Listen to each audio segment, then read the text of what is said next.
إلى حضرة النبي إلى حضرة النبي صلى الله عليه وسلم وآله الكرام أصحاب العظام شيء لله لهم الفاتحة.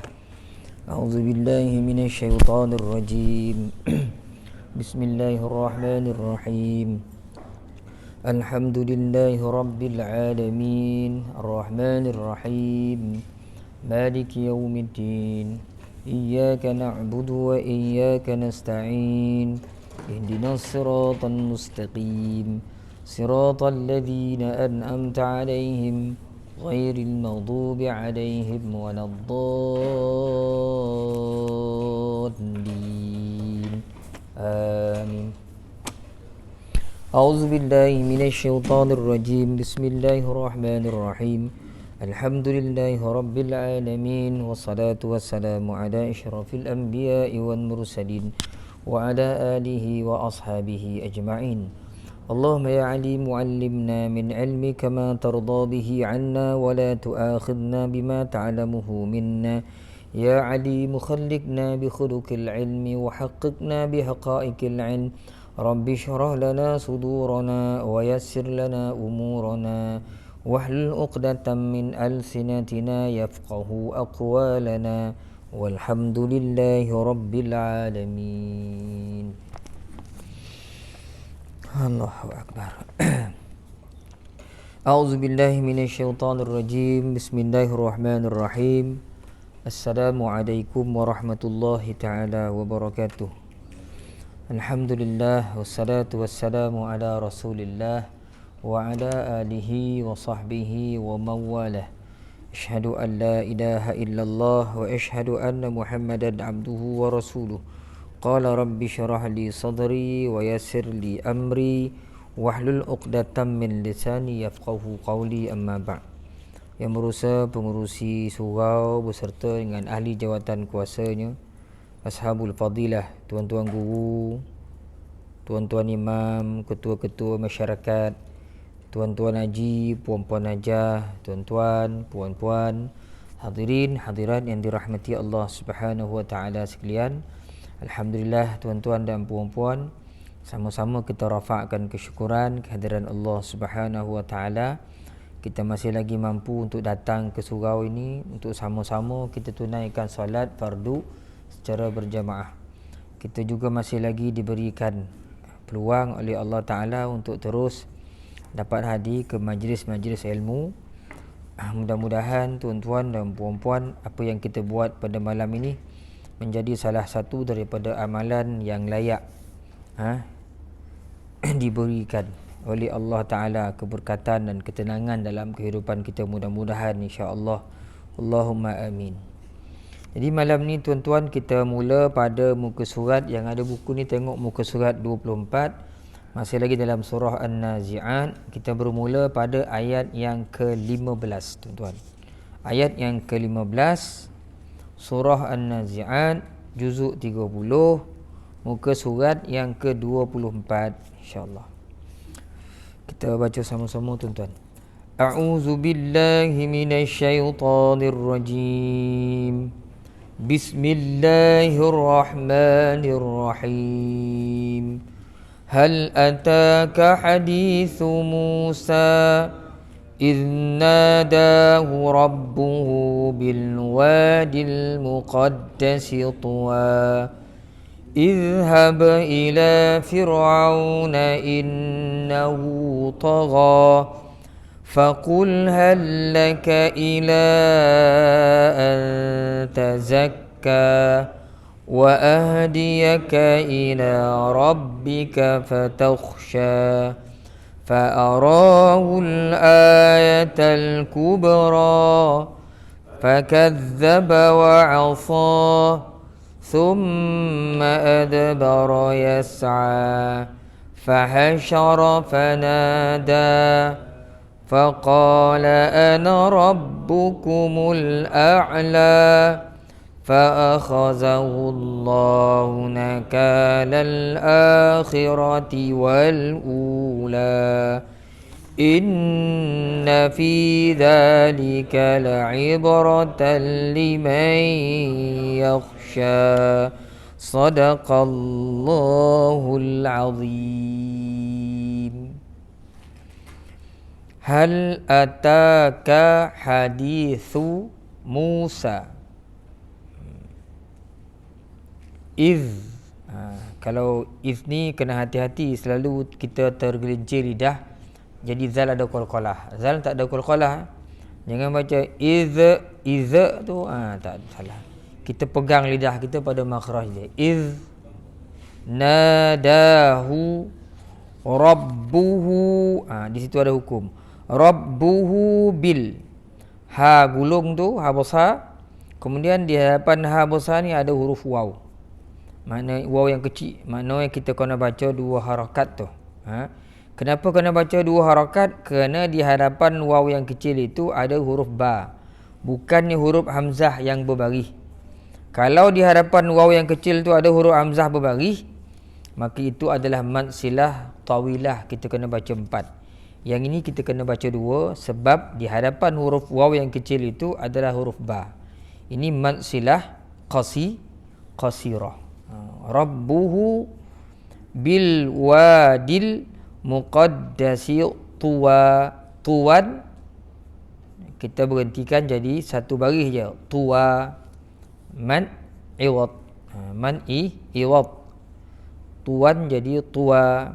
Semua huruf hijaiyah yang berbaris atas, berbaris 2 di atas, bila kita waqafkan maka kita kena buang satu baris. Kecuali huruf ta marbutah, ta yang bulat tu kan, itu kalau kita berhentikan dia akan bunyi ha. Akhiratan jadi akhirah, dia tak jadi akhirata. Izhab bal, ba ni huruf qalqalah, qaf ta ba jim dal. Jadi ada qalqalah sughra. Izhab ila fir. Ra yang mati sebelumnya huruf berbaris bawah. Semua ra yang mati, kalau sebelumnya huruf baris bawah, maka ra tu naklah dibaca dengan tarqiq, maknanya nipis. Fir, kita boleh baca fir, dia kena baca fir. Auna innahu tagha. Nun yang bersabdu, semua nun yang bersabdu naklah didengungkan dengan qadar 2 harakat, 2 gerakan jari. Innahu, hu sama dengan atas tadi, rabbuhu, man silah qasirah, tagha. Maka jadilah bacaan dia tuan-tuan, sedikit lebih kurang bunyi dia. A'udzu billahi minasyaitonir rajim.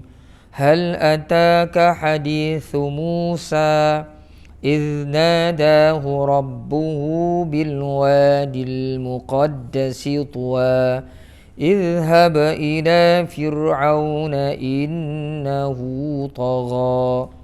Itu dari sudut ilmu tajwid ya tuan-tuan. Kita tengok pula sama-sama dari sudut tafsirannya. Jadi tajwid ni tuan-tuan, kita kena setiap hari kena belajar. Kena usahakan untuk betulkan bacaan kita. Sebab kalau kita tak ada niat, tu satu kesalahan besar tu bagi orang baca Quran. Dia tahu dia tak berapa mahir tajwid dan dia banyak melakukan kesalahan. Dalam keadaan itu dia mampu untuk belajar, dia ada ruang nak belajar, tak nak belajar. Itu satu kesalahan besar. Itu kesalahan yang tak boleh dimaafkan tu. Dia kalau dah belajar tak dapat-dapat, tu lain cerita. Belajar tak dapat-dapat lagi, belajar tak dapat-dapat lagi, itu lain cerita, itu dimaafkan. Kita niat belajar nak baca Quran ni, insya-Allah tuan-tuan. Okey, kita tengok dari segi tafsiran dia pula. Hal ataka hadithu Musa. Sudahkah sampai kepadamu wahai Muhammad kisah Musa? Allah Taala bawa penceritaan Nabi Musa ini kepada Rasulullah sallallahu alaihi wasallam, kata Imam Qurtubi, iaitu dengan tujuan untuk menghiburkan Nabi Muhammad sallallahu alaihi wasallam. Kata Imam Qurtubi, kau pernah dengar maksud ayat ni, pernah dengar tak wahai Muhammad cerita Musa? Zaman Nabi Musa tu dulu, dia bertembung dengan Firaun. Firaun tu sejahat-jahat orang mengaku Tuhan, itu pun aku boleh binasakan. Kata Imam Qurtubi. Lebih kurang itu maksud dia. Ini orang kafir zaman kau ni tak ada masalah. Macam tu lebih kurang. Itu maksud ayat hal ataka hadithu Musa. Pernah tak engkau dengar cerita Musa, wahai Muhammad? Allah Ta'ala ceritakan kepada Rasulullah, nak hiburkan Nabi, sebab ketika itu Nabi diasak, diancam, diugut, menerima tentangan kan daripada kaumnya ketika menyampaikan agama di Makkah itu. Jadi Allah Ta'ala hiburkan cerita Nabi Musa pun macam tu juga, wahai Muhammad, dia tahu kena seorang kan, bertemu dengan Fir'aun. إِذْ نَادَاهُ رَبُّهُ بِالْوَادِي الْمُقَدَّسِ طُوَى. Tak kala Tuhannya memanggilnya di lembah suci, iaitu lembah Tua. Lembah Tua. Ketika mana Allah Ta'ala menyeru Nabi Musa di lembah Tua. Lembah Tua ni berada di Gunung Sinai, tuan-tuan. Gunung Sinai. Dia ada di Gunung Sinai. Apa yang ada murah joki, bolehlah pergi Mesir kan. Tengok kat situ tempat-tempat ni bersejarah, bukan peninggalan, tempat-tempat berlakunya peristiwa-peristiwa nabi-nabi, rasul-rasul banyak. Mesir, di Jordan ni banyak. Jadi lembah Tua ni di semenanjung, di Gunung Sinai. إِذْ نَادَاهُ رَبُّهُ بِالْوَادِي الْمُقَدَّسِ طُوَى. Ketika itu Allah Ta'ala panggil Nabi Musa ketika dia daripada Madian nak pergi ke Mesir. Dalam malam yang gelap, kita dah bahaskan di Masjid An-Nur dulu kan. Ada sikit kita sentuh dalam surah Syu'ara. Gelap gulita, sesat pula, tak ada apa-apa nampak, tiba-tiba nampak cahaya. Nabi Musa pun pergi di situ. Nampak pokok keluar cahaya warna hijau. Di situlah Nabi Musa menerima arahan supaya bertemu dengan Fir'aun. Jadi di situ dipanggil Nabi Musa, Allah Ta'ala seru dia, panggil sampai datang ke lembah Tua, lembah suci itu. Ikhla'na alaika innaka bil wadil muqaddas Tua. Cabut selipar engkau wahai Musa. Kamu sekarang ni kau dah berada di lembah Tua, lembah yang suci, kata Allah dalam surah Taha kan. Kemudian Allah Ta'ala sebut idhhab ila fir'aun fir'auna innahu tagha. Pergilah engkau kepada Fir'aun, sesungguhnya dia telah melampaui batas. Allah Ta'ala suruh Nabi Musa pergi jumpa Fir'aun.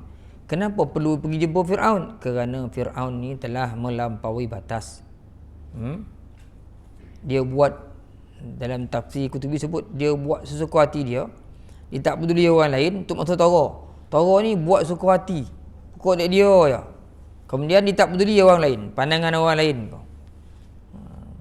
Macam diktator sikit lah. Semua kena ikut arahan dia. Innahu Tara, dia ni telah melampaui batas. Pergi. Makna apa tuan-tuan? Maksiat ni, kejahatan ni, dia tak boleh dibiarkan macam tu ya. Dia mesti dibenteras, mesti diperbaiki, mesti dibotolkan. Jadi Allah Ta'ala suruh Nabi Musa ni kau pergi jumpa Fir'aun, kerana Fir'aun ni dah melampau-lampau pernah dah. Faqul hal laka ila an tazakka. Dan katakan kepada Fir'aun itu, maukah engkau membersihkan diri daripada kesesatan? Ini bukan kerja Rasul tuan-tuan. Umat Muhammad ni, dakwah ni kerja yang telah ditaklifkan oleh Allah untuk semua manusia. Taklif ni Allah Ta'ala telah, lepas wafatnya Rasulullah, kerja kita pula menyuruh orang melakukan kebaikan, mencegah daripada kemungkaran. Ya'muruna bil ma'ruf wa yanhauna 'anil munkar. Kerja kita pula, tak boleh dibiarkan maksiat, kejahatan yang kita nampak berleluasa depan mata kita. Kena perbaiki, kena botolkan, kena nasihatkan. Sebab itu Allah Ta'ala suruh Nabi Musa pergi, katakan kepada Fir'aun tu, mahu tak engkau membersihkan diri? Maksud bersihkan jiwa daripada kesombongan. Ketika itu Fir'aun cukup sombong. Tak ada orang sekaya dia, tak ada orang yang beramai pengikut macam dia, punya tentera yang ramai. Fir'aun ni tak ada orang, sehingga sombonglah dia. Jadi disebut, maksud mahu tak kamu sucikan diri ni, Bersihkan diri ni iaitu bersihkan diri daripada kesombongan.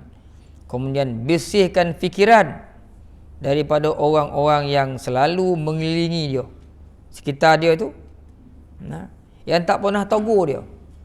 Dia kerja besar, betul banyak apa, orang ramai keliling dia.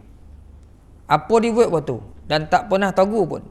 Jadi bersihkan fikiran daripada orang yang selalu keliling dia, yang tak pernah tegur pun kesalahan Fir'aun ni. Sehingga kan Fir'aun merasa dialah yang paling kuat, dia yang paling gagah, dialah Tuhan. Dia yang paling bersih, padahal dialah sejahat-jahat manusia zaman tu. Maka Allah Ta'ala suruh Rasulullah sebut halaka ila an tazakka. Jadi kita ni payah nak buat, tuan-tuan. Nak jumpa sahabat-sahabat, orang dekat-dekat kita ya. Kadang kita kalah ni. Nak saudara maru kan, wah itu paling payah tu. Dia tak semayang, kita nak suruh semayang. Macam mana nak cakap tu? Takkan nak cakap macam ni, kau ni tak semayang nampak ni. Kenapa kau berisik ni? Tu kau dah lompang sudah. Tapi kita nak lembut. Kadang-kadang kita nak marah, kadang adik-beradik kita, kadang adik-beradik kita, kadang sepupu kita. Dekat-dekat kita, saudara maru kita, kau balik kampung kita semayang ni. Orang lain tu elok dia tergolak-tergolak keluar tu, kita maghrib ni ramai ni ada yang tergolak-tergolak kan. Kita nak cakap pun kadang serba salah kan. Memang serba salah. Tapi itu memang kerja kita. Tewas kita. Orang-orang yang rapat itu kita tewas. Kan kita cakap lebih-lebih kan di kabar kita ni baik benar pula. Kan? Jadi susah. Dakwah ni memang susah, tuan-tuan dan puan. Tapi itulah yang kita kena buat. Nabi Musa lagi pula payah. Suruh jumpa raja. Kita tak payah jumpa raja dah. Kita jumpa saudara mara kita ya. Itu pun kita tak mampu nak buat. Kadang-kadang adik-adik kita sendiri kan, dia tak semayang, tengok dah lama tak semayang. Kadang-kadang jiran-jiran kita kalah kita. Jiran-jiran kita sebelah rumah ni kan, kita bukanlah orang baik, tapi sejahat-jahat kita tu semayang. Itu perkataan ni. Orang kata kita jahat lah. Biarlah dan jahat tapi semayang. Jahat tak semayang langsung lagi jahat. Jadi nak suruh pergi surau masjid semua susah kita. Kan? Kadang-kadang tu seorang empat lah dia tu kayak pegang tampin. Elok sebelah rumah kita. Cerodik dah. Dia tak keluar kereta. Duduk dalam kereta. Dia tak telefon India tu. Boleh jumpa ekor. Aduh. Macam mana tuan? Jiran kita tu. Apa nak buat tuan? Kita lah nampak ini. Tampin tu kan orang tak perasan dia memang kita tak perasan dia, tapi dia tak perasan, kita perasan kereta dia. Dah kereta sebelah rumah parking ni tak nampak. Ini macam kereta ni tengok. Orang datang dia pergi solai kota. Memang nombor ekor. Macam mana nak buat? Kadang tu semayang, sujud ni dekat tampin tu ni. Keluar nombor tu. Tiup dia angin. Hai tuan tu. Masa sirut tampin tu. Sujud keluar nombor tu tempat dah. Tiup dah angin, tengok tu sebab toto tu dia. Ya Allah Tuhanku, wahai. Nak buat. Tu kerja kita tuan. Baik akhir zaman ni. Dia pergi semayang tapi dia tak tahu nombor ekor tu tak boleh main. Haram. Beli nombor ekor. Yang paling dajal lah kita buka poti surau, tengok ada 4 digit dalam tu kotak tu. Dia tak menang masuk dalam tu. Macam-macam perangai kan. Siapa nak togah tu? Siapa nak tegur tu? Kita lah tuan-tuan. Kita bukan orang baik. Tapi sekurang-kurangnya kita tahu mana yang baik, mana yang buruk. Dan kita nak saudara mara se-Islam kita semua dalam keadaan yang baik. Sebab tu saya selalu sebut. Kita semayang minta ampun lah pada Allah. Kita gagal kadang-kadang nak menyeru anak beranak kita, adik-beradik kita, kaum kerabat kita, jiran tetangga. Kita lemah. Itu selalu kita kena sebut depan Allah Subhanahu Wa Taala. Kita tak mampu. Mudah-mudahan kesalahan-kesalahan kita diampunkan oleh Allah. Allahumma amin. Kemudian wa ahdiyaka ila rabbika fatakhsha, dan ku pimpin engkau ke jalan Tuhanmu supaya engkau takut kepadanya. Datang Nabi Musa pujuk, suruh bersihkan diri, dah jauh benar kau dah pergi ni Fir'aun kan, beritahu dia supaya takutlah kepada Allah Subhanahu wa taala. Fa arahul ayatal kubra, maka Musa pun memperlihatkan kepadanya mukjizat yang besar. Nabi Musa Allah Ta'ala kurniakan Sebanyak 9 kan.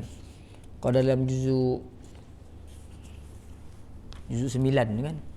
Juzuk 9 ada diceritakan dalam tu panjang lebar lah 9 mukjizat. Tapi di sini Al-Imamul Qurtubi menyebutkan di sini yang ditunjukkan oleh Musa alaihi salam kepada Fir'aun ketika itu iaitu mukjizat tongkat yang menjadi ular dan juga tangan yang dimasukkan dalam bawah ketiak dah tiba-tiba keluar bercahaya. Itu mukjizat yang ditunjukkan. Itu jelas dalam tafsir Imam Qurtubi Al-Jami' li Ahkamil Quran, begitu juga yang dicatatkan oleh Dr. Wahbah Zuhaili di sini. Mukjizat tu iaitu mukjizat ular dan juga dia keluarkan tangan daripada bawah ketiak dia bercahaya ketika itu. Kan untuk nak buktikan kepada Musa bahawasanya dia itu adalah utusan daripada Allah Subhanahu wa taala. Sekalipun demikian, apa tindak balas daripada Fir'aun ni? Fakadzdzaba wa asa. Fir'aun mendustakan dan derhaka. Fir'aun mendustakan dan derhaka. Zaman tu ini raja besar. Kok sekadar cakap bertaubatlah kamu wahai Fir'aun. Sesungguhnya kau telah jauh tersesat. Tak mahu ni dengar dah. Dia raja besar. Kau nak bawa bukti besar-besar. Jadi bawa tongkat jadi ular. Tangan masuk jadi benda pelik. Masa tu orang kuat sihir. Jadi Fir'aun pun terkejut. Betul gak ini Rasul ni, Nabi ni. Supaya dia terkejut. Kan? Kita tak payahlah nak bawa tongkat jadi ular dah. Jumpa dia beradik kita, cukuplah sekadar kita cakap. Kita nasihat kan. Perpadu-padulah dengan siapa yang kita hadapi. Ini raja besar ni. Jadi mukjizat tu, bukti tu mestilah yang nampak gah. Sesuai dengan Fir'aun tu, maka Allah Ta'ala beri tongkat jadi ular, tangan keluar cahaya. Banyak lagi yang kutu, darah. Itu zaman Nabi Musa tu. Dia punya mukjizat-mukjizat yang pelik-pelik sikit. Ditunjukkan kepada Fir'aun. Tetapi Fir'aun tetap kadzdzaba wa asa. Dia mendustakan dan derhaka. Kadzdzab mendustakan, tak percaya. Asa, dia derhaka. Dia tak mahu ikut arahan Allah Subhanahu wa taala. Dia tak nak mahu dengar cakap Nabi Musa alaihi salam. Itu yang bahkan dalam surah Taha disuruh pula. Fatawalla fir'aunu fajama'a kaidahu. Dia berpaling dari Musa, dia kumpulkan ahli sihir dia pula. Dia kumpul ahli sihir dia pula. Nak bertemu dengan Musa. Musa ni ahli sihir ni. Besar sudah.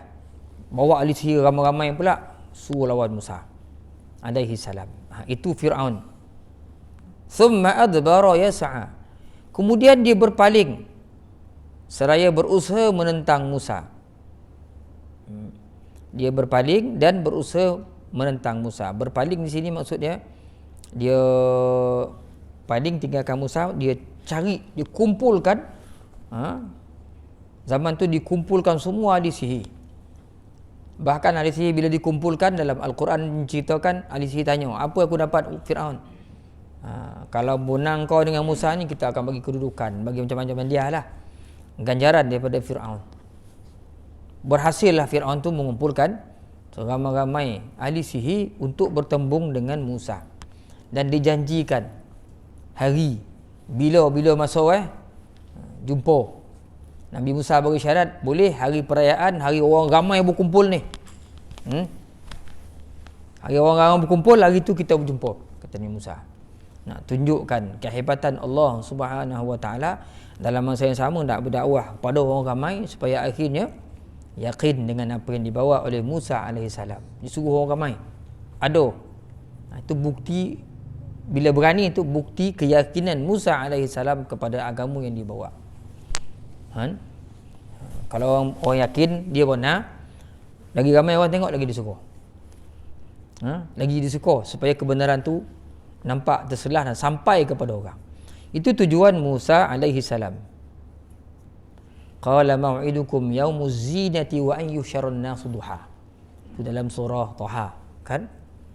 Kita punya perjanjian tu yaumuz zinah, hari perayaan kau besok, Waktu pagi ketika tu hendaklah dikumpulkan semua orang. Wa ayyuhsyarun nas duha.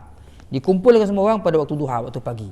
Kita berjumpa kat situ. Kata Nabi Musa alaihi salam kepada Firaun, fajama'a kaidahu thumma ata. Dalam surah Taha tu dia kumpulkan dan dia datang dengan tentera-tenteranya lah, dengan ahli-ahli sihirnya. Fahasyara fanada. Dikumpulkannya para pembesar seraya berseru memanggil kaumnya. Dikumpulkan semua pembesar-pembesar dalam surah Zuruf. Wa nada fir'aunu qaumahu qala ya qaumi alaysa li mulku misr wa hadhihi al-anharu tajri min tahti. Afala tubsirun. Surah Zukhruf. Fir'aun dia panggil, menyeru kaumnya. Dia sebut pada kaum, alaysa li mulku misr, bukankah aku ni raja Mesir? Kata dia pada pengikut-pengikutnya, pada pembesar-pembesarnya. Wa hadhil anhar, sungai Nil ni tajri min tahti, dia mengalir bawah tapak kaki aku.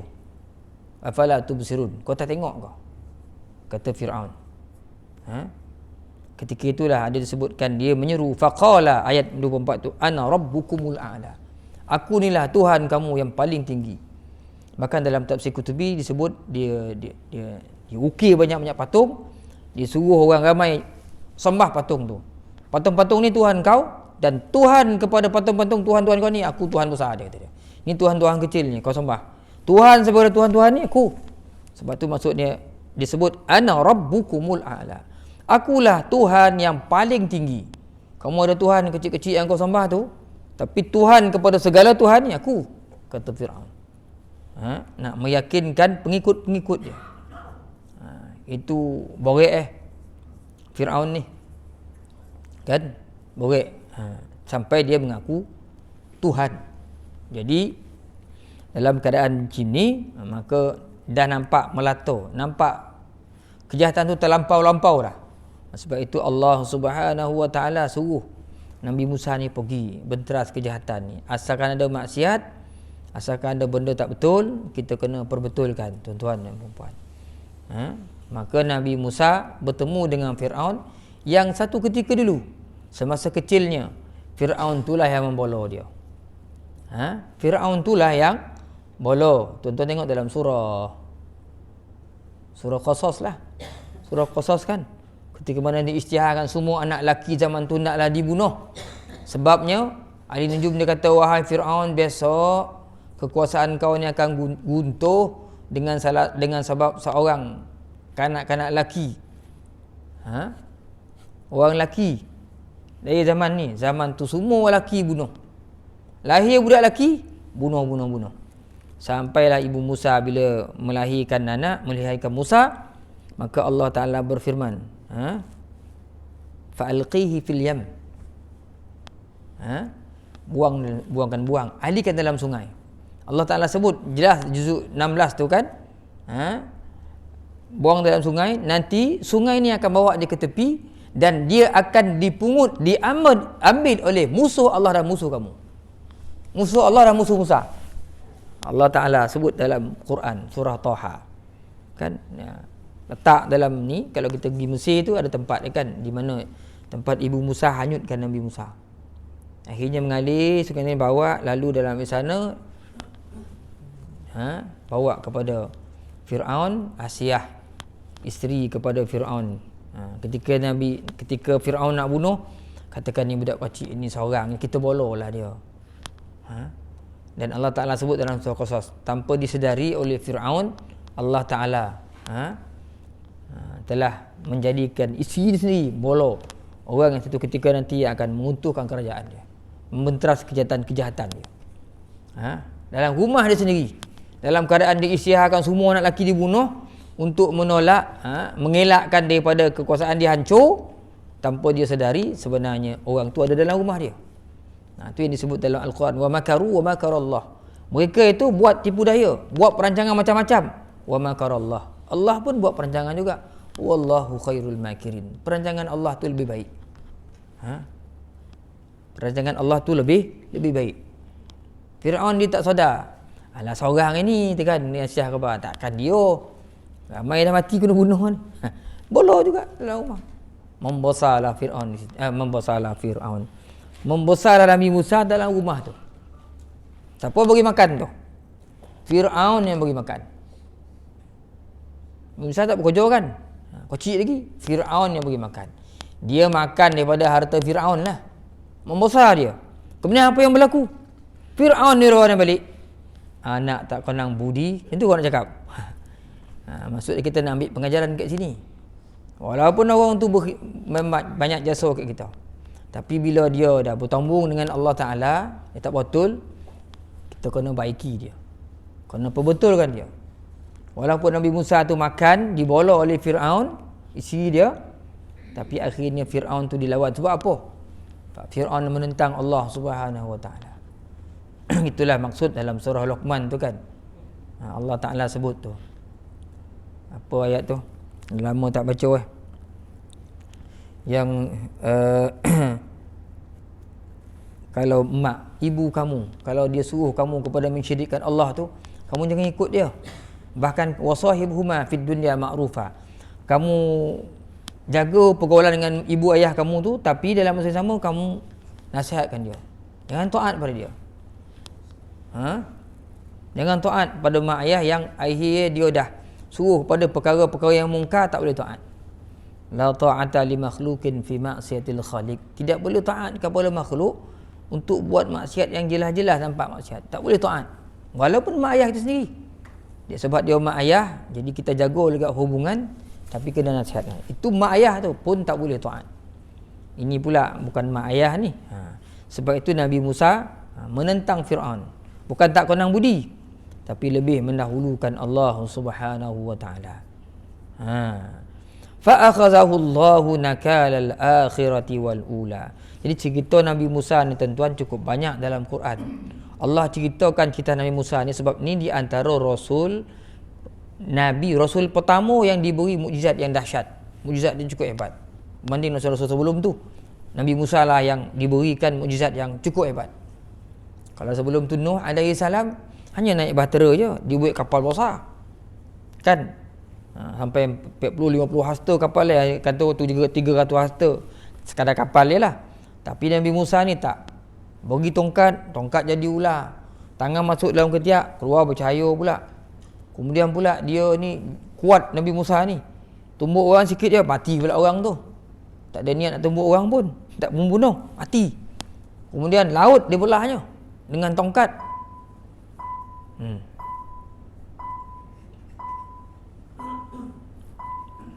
Maka Allah mengazabnya dengan azab di akhirat dan di dunia. Kerana dia mengaku Tuhan, maksiat paling berat tu. Dia pula mengaku Tuhan, bukan mensyirikkan Allah lagi. Dia mengaku dia Tuhan. Maka Allah Ta'ala pun mengazabnya dengan azab di akhirat dan di dunia. Allah Ta'ala azab dia di akhirat dan di dunia. Nak beritahu tuan-tuan, Allah Ta'ala bonamkan dia dalam laut, riwayat kata dalam laut merah. Bonam kat situ dengan tenteranya. Ketika dia Musa alaihi salam belah laut tu merah tu, dia terbit 12 jalan kan, mewakili 12 puak, 12 suku lah. Nabi Musa Yahudi masa tu ada 12 suku, masing-masing ikut lorong tu kan. Kemudian dah sampai ujung paruh, Fir'aun masuk kan. Dalam kisah ni, ketika dia belah laut ni, sebelum dibonamkan Fir'aun ni, Allah Ta'ala, Nabi Musa dah, pengikut Nabi Musa alaihi salam pada ketika itu, malam tu dia buat majlis, dipinjamnya emas-emas daripada tuan masing-masing, jadi hamba kan. Penduduk asal Mesir ni orang Kipti, orang Kipti, bukan Yahudi, orang Kipti. Jadi pengikut Nabi Musa ni pinjam emas ni, seolah-olahnya tak ada pergi mana-mana lah, pinjam kena pulangkan balik kan. Dan dalam tafsir Qutubi itu disebutkan, mana-mana yang keluar rumah, pintu jangan ditutup, biar terbuka. Nanti keluar malam sonang. Nanti kalau buka berbunyi kion, orang tengok siapa mana-mana nak pergi tu.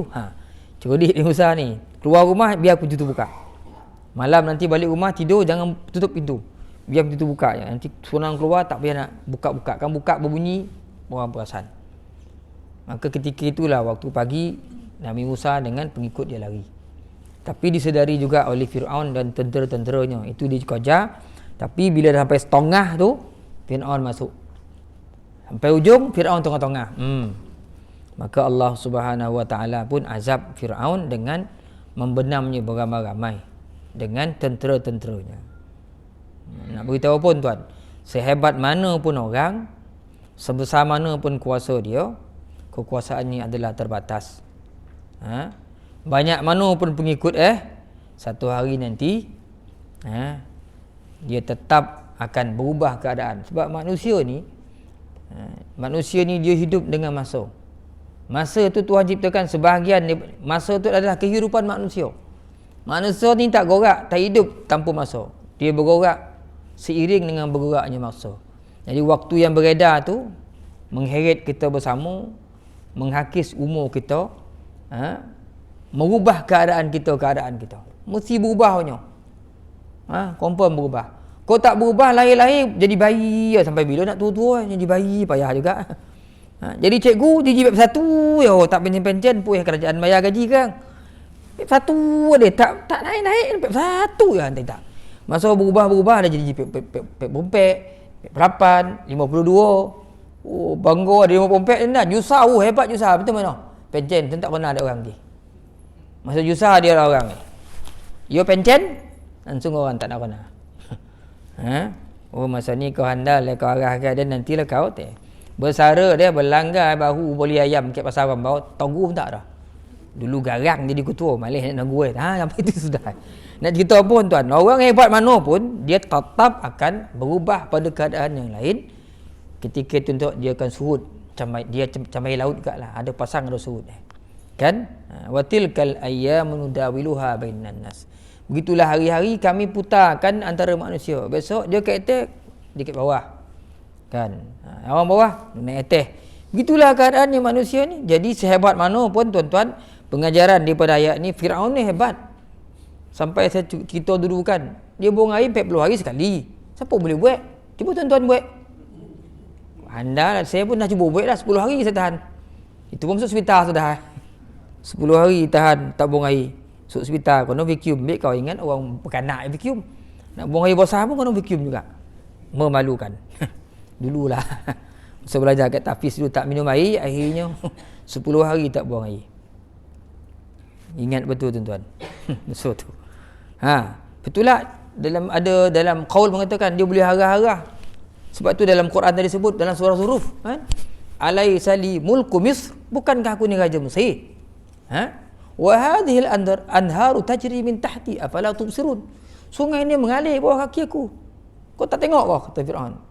Sampai ada qaul kata dia boleh harah-harah sungai Nil tu. Hulu, hilir. Anda itu. Tapi akhirnya Allah Ta'ala berfirman dalam surah Yunus, fal yawma nunajjika bi badanika litakuna liman khalfaka ayah. Pada hari ini kami selamatkan, kami kekalkan badan kau tu, litakuna liman khalfaka ayah, supaya jadi pengajaran pada orang belakang kau. Ni Firaun yang hebat-hebat dulu kan, yang handa dulu ni akhirnya mati juga, tak ke mana-mana. Mana dia kekuasaannya, mana dia mengikut akhirnya mati. Jadi Allah Ta'ala kekalkan. Sebab itulah jasad Fir'aun ni kan kulu kili dah. Banyak bawa Perancis, banyak bawa England, orang buat kajian kan. Itu yang saya cerita di Masjid An-Nur tu. Profesor apa tu akhirnya buat kajian, dia jumpa ada kandungan garam dalam jasad Fir'aun ni. Akhirnya dia diberikan Quran, dia baca Quran, dia jumpa bahawa Fir'aun ni mati terbenam dalam laut. Akhirnya masuk Islam dia kerana mengkaji Al-Quran. Sungguh apa yang Quran cerita beribu-ribu tahun dulu betul. Ada kandungan garam dalam jasad Fir'aun. Akhirnya Islam profesor tu. Bila dia mengkaji Quran. Jadi semua orang akan mati, hilanglah kedudukan, hilanglah kuasanya. Sebab itu bila kita ada kedudukan tuan-tuan, kita kena ingat-ingatlah. Sebab dia tak akan bertahan lama. Biasa orang lain akan duduk tempat kita. Kan? Peringatan kepada orang supaya takut kepada Allah. Bila kalau diandaikan kita lah berkuasa mana dah tahu kan, kita berkuasa maka janganlah kita berlaku zalim kepada orang bawahan kita. Itu maksud fa akhazahullahu nakalal akhirati wal ula ni. Allah mengazabnya di akhirat dan di dunia. Pengajaran ni kita boleh ambil kat situ. Inna fi zalika la'ibratan liman yakhsha. Sesungguhnya pada demikian itu terdapat pelajaran bagi orang-orang yang takut kepada Tuhan.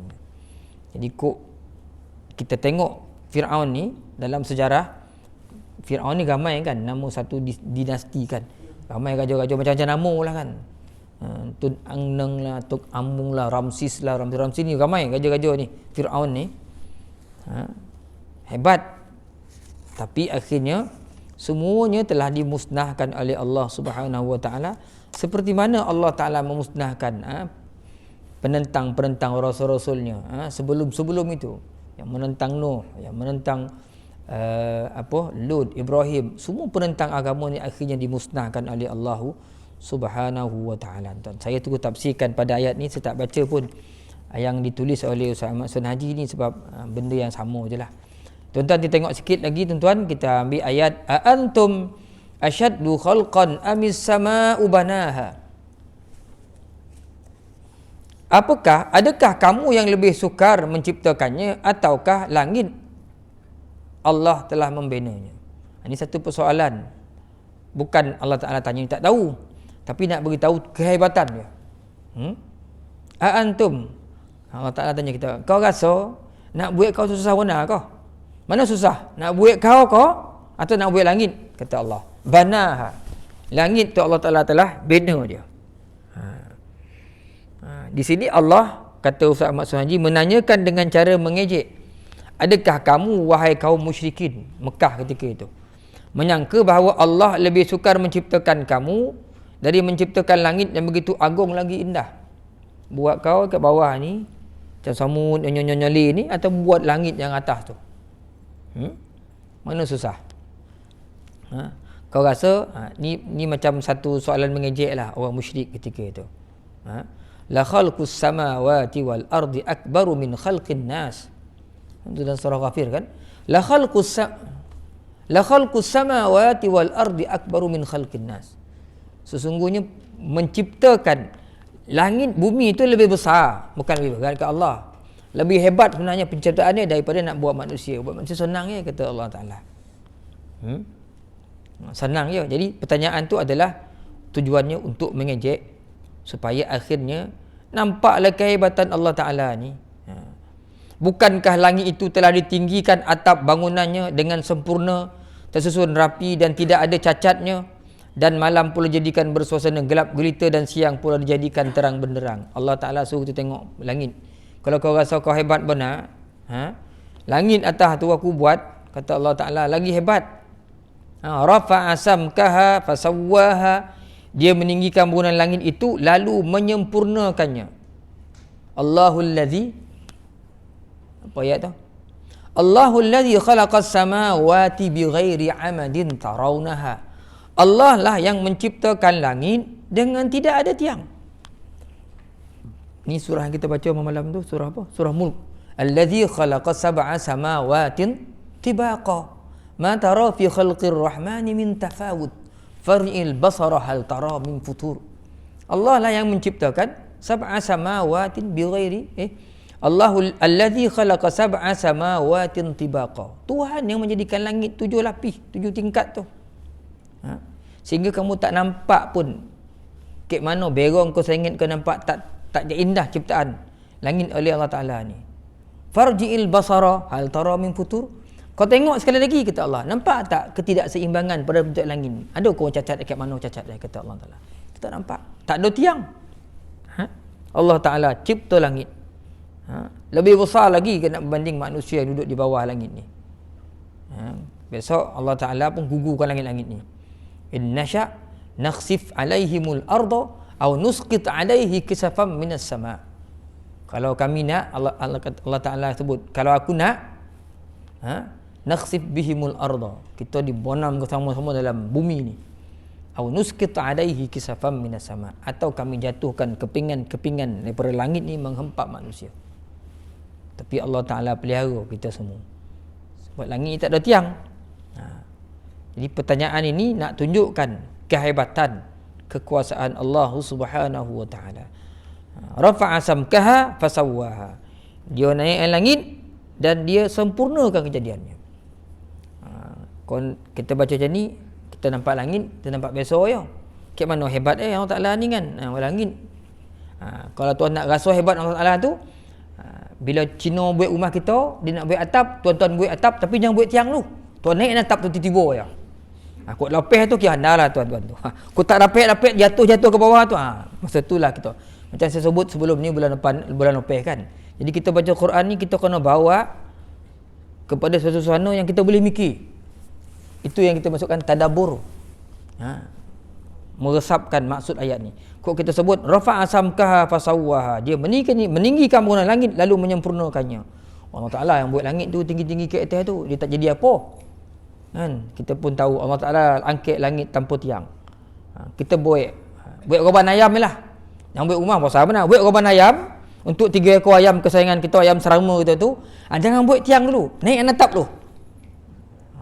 Suruh rumah kita ambil gambar kejayaan kita membina atap tanpa tiang. Mampu kita kat situ kan. Tu tak jadi dah. Dia tak mahu dia atap situ tokak yang tu dah. Allah Ta'ala yang boleh buat. Kat situ kita nampak subhanallah, maha suci Allah. Baru rasa, baru faham ayat ni. Ini maksud Allah Ta'ala. Inilah maksud Allah Subhanahu Wa Ta'ala. Ada dah tiang dua dah. Dah tak ada 2 tiang atas atap ya. Tu pun gopoh ke kanan, gopoh ke kiri, gopoh ke kanan, gopoh ke kiri. Tu ada tiang 2 kanan tu. Tak jadi juga dah. Ini pula nak buat satu bondo binaan, buat atap tak ada tiang. Itu hanya kerja Allah Ta'ala. Baru kita nampak kehebatan Allah itu. Wa aghtasha lailaha wa akhraja duhaha. Dan dia menjadikan malam gelap gulita dan menjadikan siangnya terang benderang.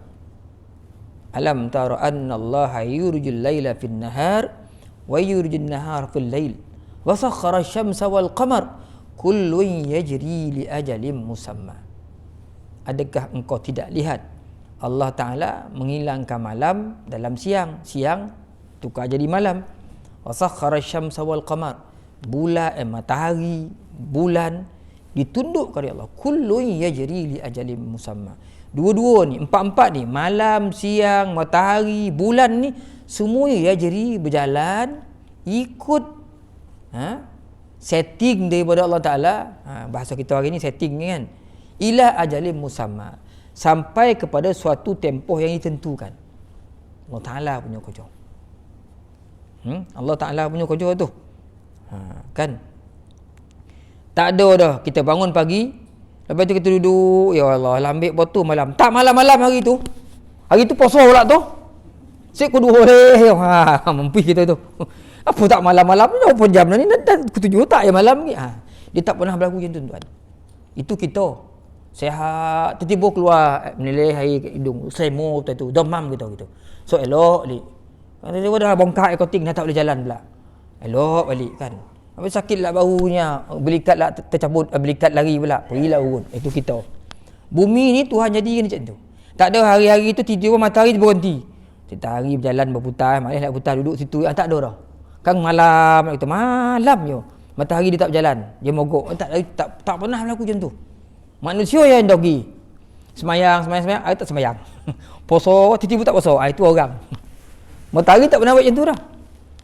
Kadang-kadang hino lah kita ni. Dia beri akal, dia berikan macam-macam fikiran kita lebih mulia daripada semua makhluk yang lain. Tahu semayang wajib, semayang, tiba-tiba datang malam tak semayang. Jemaah tiba-tiba bukan sakit tak datang malam tak jemaah. Kita ya. Matahari tak berjalan berpusing, dia tak pernah berhenti-henti. Bulan pun macam tu juga. Malam macam bertukar, dia tak pernah berhenti.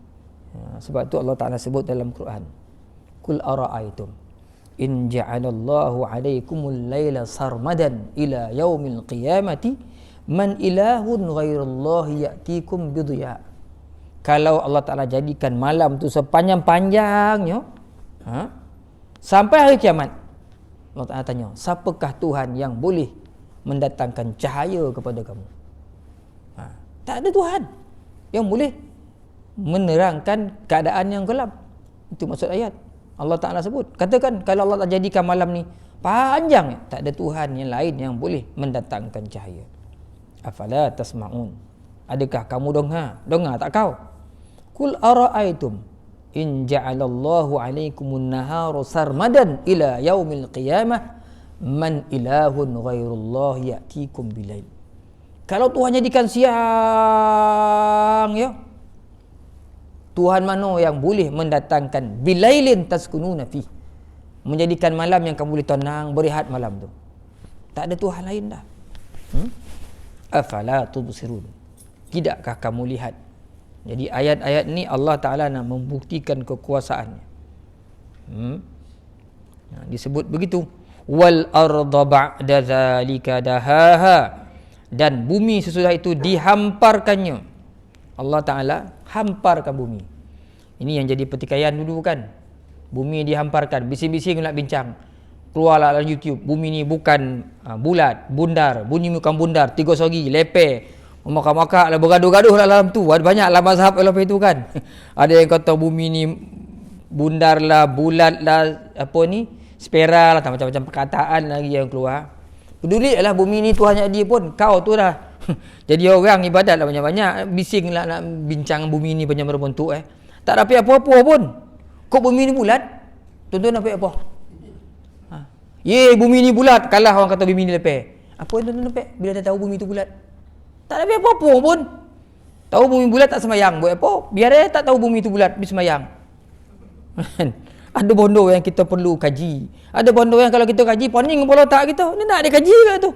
Bulat ke leper ke apa? Yang itulah dia kaji bentuk bumi tu. Tak mantangkan apa-apa pun. Cuma fikir bondo lain kat bumi ni yang akhir keluar daripada mulut kita. Subhanallah. Yang itu, ini orang Malaysia, orang putih kaji bumi ni berputar macam-macam kaji. Kita kaji bentuk bulat ke, leper ke, lonjong ke, tiga segi. Tu bergaduh-gaduh dalam YouTube kan. Saya tukang kolaan kan. Orang putih dia tak kaji gitu. Patut orang beriman ni lebih pada kajian ni. Patut kajilah berapa kelajuan putaran bumi ni. Kan bumi berputar di atas paksi ni. Paksi itu dia berpusing. Kemudian dia beredar ngikut orbit kan. Kau terbalik. Betul kan? Berputar di atas paksi ada paku lah macam tu lah kita beredar mengikut orbit laluan dia, mengelilingi matahari. Cuba fikir tu. Ni sekarang ni bumi ni sedang berputar. Bumi tak boleh berhenti berputar. Kalau bumi ni berhenti berputar, sistem bumi ni akan musnah. Kita pun mati. Allah Ta'ala jana segala kuasa apa bondo ke bumi ni melalui putaran dia. Itu kajian. Dia tak boleh berhenti putar. Sebab tu ahli sains sebut bumi ni dia berputar tuan-tuan di atas paksi tu dengan kelajuan 1000 batu sejam. Sejam tu 1000 batu. Tuan-tuan naik motor yang paling laju, skuter 250, pergi lari sejam 1000 batu. Apa tak? Memang tak. 1000 batu sejam. Maknanya kalau bagi minit berapa batu tu? Dia berputar tu. Laju dia tu. Kan? Laju dia. Kita elok relax kat sini, tak ada benda pun, tak terasa apa-apa pun. Macam mana Allah Ta'ala buat tu? Kau fikir macam tu baru nampak hebat Allah Ta'ala ni. Kau tak nampak tak hebat lagi, naik kat bono pusing, suruh orang pusingkan tu. Kita duduk kat situ. Tak payah 1000 batu sejam dah. Putar kelajuan 35 km sejam ya. Suruh duduk tu, suruh putar. Ataupun payah bona tuan-tuan sendiri pusing, lepas tu berhenti. Apa jadi? Langgar dinding dah. Dah bengong, bom langgar dinding, mati. Itu bukan benda putar kita sendiri putar. Ini kita duduk dalam bumi ni 1000 batu sejam. Putaran dia tu, kelajuan dia. Kita tak rasa apa-apa pun. Macam mana Allah Ta'ala buat? Kita pun tak orang faham. Kan? Orang Jepun tu buat apa? Pertandingan, suruh orang putar-putar melompet. Berong-berong bagi baru 2 kali putar. Tak waktu kat ajar saya lompet-lompet masuk air juga kan. Allah Ta'ala putar kita dalam ni, kita tak terasa pun berputar. Itu buta. Dia beredar lagi, dia berjalan sambil buta tu berjalan. Jalan mengelilingi matahari. Hebat ciptaan Allah Ta'ala ni. Kita kat dalam tu. Kita kat dalam tu. Keliling matahari. 65,000 batu sejam Sejam 65 batu. Kelajuan. Bukan orang putih buat kajian. Kan? Orang putih buat kajian. Dan kajian-kajian ni diterima. Cendekiawan Islam pun ambil pakai. Macam mana tu? Pergi gitu. Laju sampai 65,000 batu sejam pula. Tadi 1,000 ni 65 batu sejam. Cepat kecepatan bumi tu. Diputar ikut melihat matahari. Dalam keadaan kita anggap bumi ni macam bola besar. Dalam ni penuh air tuan. Air. Putar-putar. Air tu sepatutnya air laut, air semua-semua ni bila dia berputar, airnya akan berogah semua. Kita pun hulu hala alam tu. Tapi air sungai ni tengok pandang. Tuan-tuan pandang. Tak ada apa. Relax, tenang. Padahal bumi tu sedang putar tu. Macam mana Allah Ta'ala buat tu? Masukkan air dalam gelas. Tak kan putar apa. Air pun sama. Kadang-kadang kocak-kocak dia. Ini tak ada air laut ke apa. Padahal bumi ni dalam kajian, bumi ni 21% ni daratan. Lain ni adalah air. Hebat kan ciptaan Allah Subhanahu wa taala. Kita berada dalam bumi ni. Sebab itu tuan-tuan dan puan-puan, bila kita baca wal arda ba'da zalika daha, dan bumi sudah itu dihamparkannya. Nak jadikan kita bahasa budak hari ni kacang ya. Jadi bumi jadi langit tu lagi berat, lagi besar. Allah Ta'ala boleh jadikannya. Kan? Jadi kita duduk dalam ni, sebab itulah saya sebut bila Allah Ta'ala nak kiamatkan bumi ni, dinyalakan sumbu-sumbu kan, itu dalam pendapat Imam Qutubi kan, dinyalakan bawah bumi ni adalah sumbu-sumbu api. Allah Ta'ala nyalakan dia, didihkan air ni, mengelogaklah air-air dalam bumi ni, air laut, air sungai akhirnya bercampur, fasara bahran wahida, kata Imam Qutubi, maka bumi ni seolah jadi satu laut dia, tak ada laut dah, mendidih dah, bercampur-campur air sungai, air laut, akhirnya jadi laut yang besar bila Allah Ta'ala nak kiamatkan. Mudah sangat, cantik perancangan Allah Subhanahu wa taala. Hari ni dia jaga lagi, jaga kan, elok ya kita. Air sungai pun mengalir dalam lorong air laut pun dia dekat takungan dia tak melempar keluar. Satu ketika besok Allah Ta'ala nak musnahkan bumi ni, air ni akan bercampur sama sendiri dan akhirnya bentuk satu lautan yang ini menenggelamkan semua yang ada, dan akhirnya Tuhan panah-panah mendidih, akhirnya yang ada bumi-bumi ni besok adalah bakaran api-api, bukan lagi air dah kering tinggal api kan, dah kering tinggal api didih. Tak faham kan, balikkan ambil cerit, jorang air tu, buka api tu, biar cerit sampai rontung, sampai kuning, memerah, tengok aja pun jadi kan. Itulah keadaannya tuan-tuan. Kalau kita nak buat kiasan lah.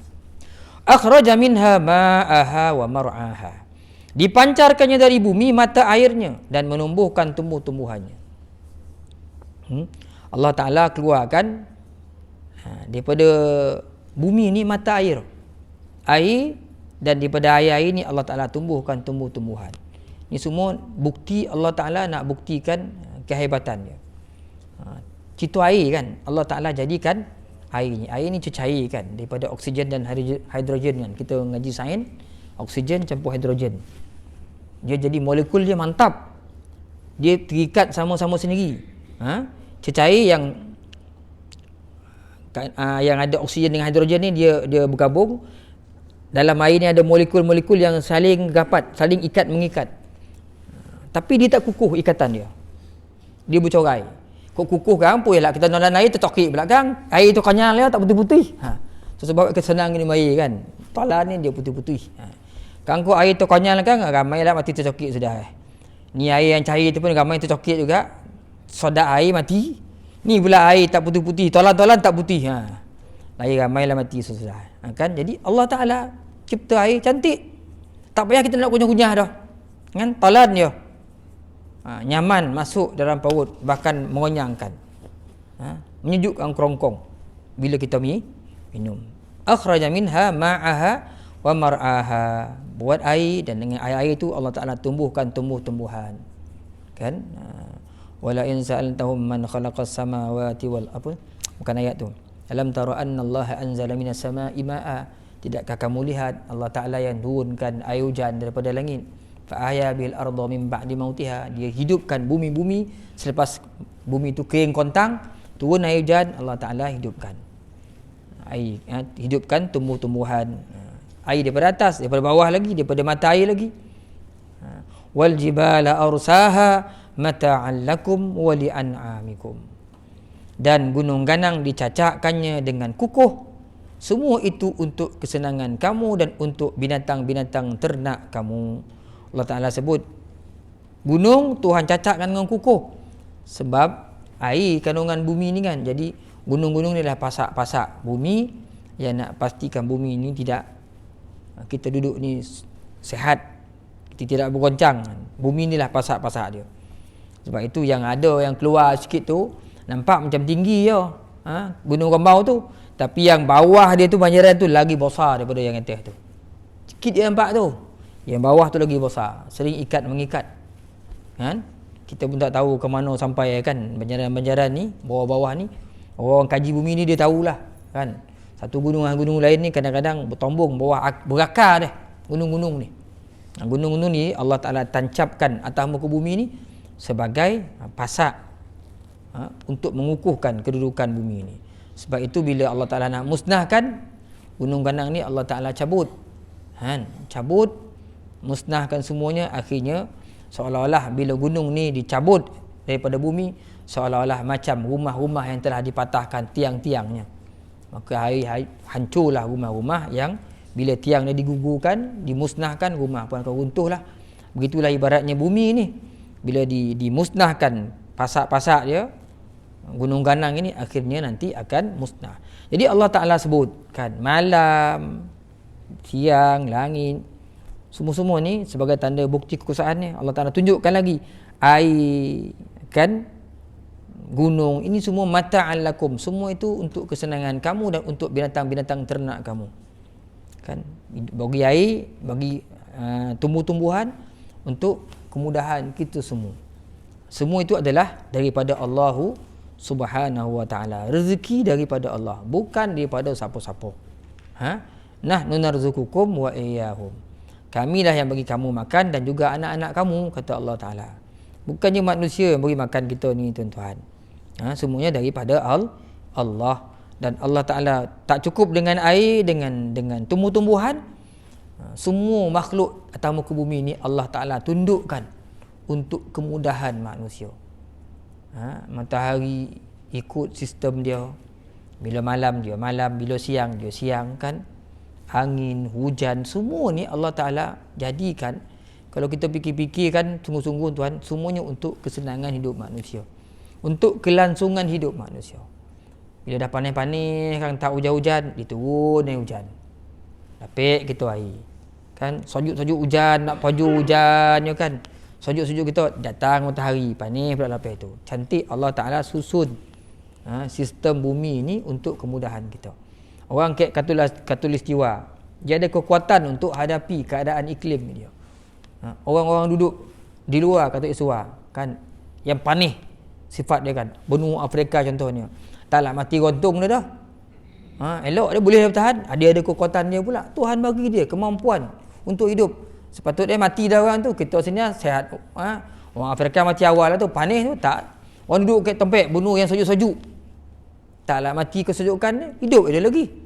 Ini semua anugerah daripada Allah. Padahal semua manusia sama, hidup macam kita juga, bergerak macam kita kan, makan, minum, tapi Allah Ta'ala beza-bezakan kemampuan kat situ. Pergi kat Mesir sampai 4 musim kan, sejuk je, tak ada panas tuan. Anak-anak kita yang gaji Mesir, mana ada panas satu hari je, lain tu sejuk je. Pakai baju sampai 5 lapis. Tak adalah ada keluar berita, kau keluar bulan depan 50 orang mati sejuk, keluar lagi 50 orang mati sejuk, keluar lagi mati sejuk lagi. Tak pernah. Hidup je orang Mesir tu. Tu kat Mesir, kat negara yang sejuk-sejuk tu. Kat Greenland ke, orang duduk jauh-jauh tu kan. Boleh juga hidup orang. Itu tanda-tanda kebesaran Allah Subhanahu wa ta'ala. Dia yang ciptakan makhluk, dia yang bagi kekuasaan, kemampuan untuk terus hidup sampailah ajalim musamma, pada sampai tempoh yang Tuhan tentukan. Fa iza jaa ajaluhum la yastakhiruna sa'atan wa la yastaqdimun. Bila sampai ajal, Allah Ta'ala tak pernah copekkan sesaat atau lambikkan sesaat, tepat. Bahasa orang putih kan ni kata on the dot lah, kod 8.9 lah mati wallahu a'lam. Sekadarnya tuan-tuan, untuk malam ini kita berhenti pada ayat yang ke-33. InsyaAllah besok kita akan sambung pula ayat yang ke-34 dan seterusnya. Ini surah Nazi'at ni ada tak banyak, ada 46 ayat ya. Ada 46 ayat. Jadi kita ada lagi beberapa ayat ya, insya-Allah kita cuba habiskan pada minggu-minggu akan datang. Mohon ampun, maaf tuan-tuan kalau kasar bahasa, ada yang tak sedap dengar dari telinga, itu kesalahan saya. Yang baik datang daripada Allah, yang buruk tu daripada kelemahan saya sendiri. Aqulu qauli hadza, sallallahu li wa lakum. Assalamualaikum warahmatullahi taala wabarakatuh. Ada soalan tuan-tuan? Kalau boleh jawab, saya jawab. Aku tak boleh jawab, saya hutang dululah. Pagi tadi dah berhutang dah kat Masjid An-Nur kan. Orang sahabat tanya, Nabi Lut ustaz masa jadi rasul dia dah kahwin dengan bini Taklah, kita dah banyak kali kita bahasan kita Nabi Lut, tak pernah nak jumpa cerita dia dah berbini ke belum berbini kan. Mungkin kita akan tengok dalam kitab-kitab tarikh lah. Saya ingat dalam Tarikh Tabari tu ada. Kan Imam Tabari dia mengarang kitab sejarah ma qabla hijrah, perkara yang berlaku sebelum hijrah. Kadang-kadang bila saya baca pun saya tak tahu nak baca nama raja tu. Polik-polik kan. Macam contoh Bukhtanasar apa, itu kena tengok nama dekat kamus pula kan. Ya, orang tanya, ustaz Nabi Lut jadi rasul tu dia dah kahwin ke belum? Tak payah terjawab kan. Kita tengoklah. Kan bukan semua benda kita boleh jawab kan. Nah tu Nabi Lut bukan Nabi Lut, tanya orang yang saya pun tahu, tak payah terjawab dah. Syukur Musafa bin Laham bin Latih bin apa? Tak payah jawab dah. Tanya lebih-lebih tu wallahu alam. Tanya suku tak payah jawab, suku apa? Puilah nanya suku apa, kita suku sendiri pun dah tak tahu. Yang pasti saya bukan suku 3 suku lah. Sebab hari ni kan tanya anak abang, tanya kita dulu, ustaz suku apa ya? Apa pula? Kan kok kahwin suku sekarang. Kan kita diam ya. Yalah kan nak kira macam mana. Kita duduk kat rambau kan. Ada soalan lain tuan? Ada soalan tak? Kalau tak ada kita berhenti kat sini. Orang rambau ni cepat faham, sebab tu dia tak ada soal. Bukan dia tak nak nyoal. Bismillahirrahmanirrahim. Alhamdulillahirabbil alamin, wassalatu wassalamu ala asyrafil anbiya wal mursalin wa ala alihi wa ashabihi ajma'in. Allahumma zidna ilman nafi'a warzuqna fahma.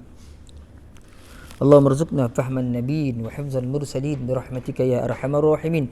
Allahumma in dakhala ar-riya'u fi a'malina wa aqwalina wa af'alina wa lam na'lam bihi aw 'alimna tubna anhu wa aslamna wa naqulu la ilaha illallah Muhammadur Rasulullah sallallahu alaihi wasallam. Allahumma rzuq awladana bin najahi fi kulli imtihanihim birahmatika ya arhamar rahimin. Allahumma zallil lahum su'ubata amrihim wa sahhil 'alaihim mashaqqata dirasatihim warzuqhum minal khairi aktsara mimma natlub wasrif anhum kulla syarrin innaka ala kulli syai'in qadir. Allahumma ya muqallibal qulub sabbit qulubana ala dinika wa ala ta'atik. Walhamdulillahi rabbil alamin. Tasbih kafarah dan suratul Asr. Subhanakallah bihamdik asyhadu an la ilaha illa anta astaghfiruka wa atubu ilaik.